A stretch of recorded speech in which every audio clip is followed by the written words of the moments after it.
మన ప్రభువైన యేసుక్రీస్తు యొక్క దేవుడైన మహిమా స్వరూపియకు తండ్రి తన్ను తెలుసుకొనుటకు మీకు జ్ఞానమును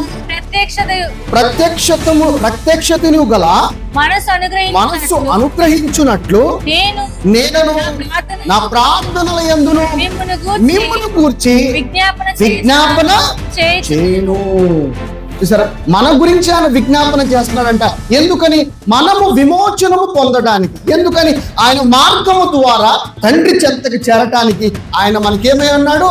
విమోచనకారుడై ఉన్నాడు. దాని తర్వాత ఆయన ఆ బలాతిశయము చేత క్రీస్తును మృతులలో నుండి లేపి సమస్తమైన ఆధిపత్యము కంటెను, అధికారము కంటెను, శక్తి కంటెను, ప్రభుత్వము కంటెను ఈ యుగమునందు మాత్రము కాదు, ఈ యుగనందు మాత్రమే కాక రాబోవు యుగమునందును పేరు పొందిన ప్రతి నామముని కంటేను ఎంతో హెచ్చుగా పరలోకమునందు ఆయన తన కుడిపార్వశమున కూర్చొండబెట్టుకుని ఉన్నాడు. ఇలాగే ఈ రోజున ఈ అధికారము ఈ యుగమందే కాదు, ప్రతి యుగమందంట. ఏ కాలమైనా, ఏ సమయమైనా, ఏ యుగమైనా కానీ మనల్ని కూడా ఆయనతో పాటు ఆయనతో కుడిపార్వశమున కూర్చోండబెట్టేవాడిగా ఆయన శక్తిని ఇస్తున్నాడు, అధికారమును ఇస్తున్నాడు. ఎలా ఇవన్నీ పొందుకోవాలి?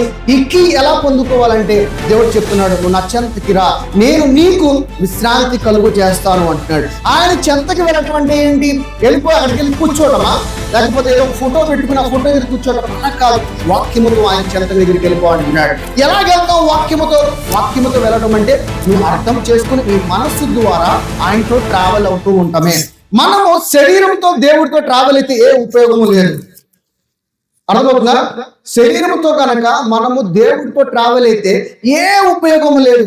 అంటే శరీరంతో మరి ఎలా ట్రావెల్ అవుతాం అంటే చూడండి, శరీరంతో అంటే వేషధారణముగా లేకపోతే ఎదుటి వాడికి కనపడే విధంగా నీవు శరీరానుసారముగా దేవుని కుమారుడుగా అనిపించుకోవాలనుకుంటే ఎటువంటి ఉపయోగం లేదు. కానీ నీవు ఆత్మతో నీ మనసు ద్వారా దేవునితో ట్రావెల్ అయితే దేవుడు అంటున్నాడు, నేను నీకు శక్తినిస్తాను, అధికారం ఇస్తాను అంటున్నాడు. ఎందుకంటే నీవు ఆత్మవశుడు అయితేనే కానీ తండ్రి యొక్క రాజ్యంలో ఉన్న శాంతి సమాధానము నువ్వు పొందుకోగలుగుతావు.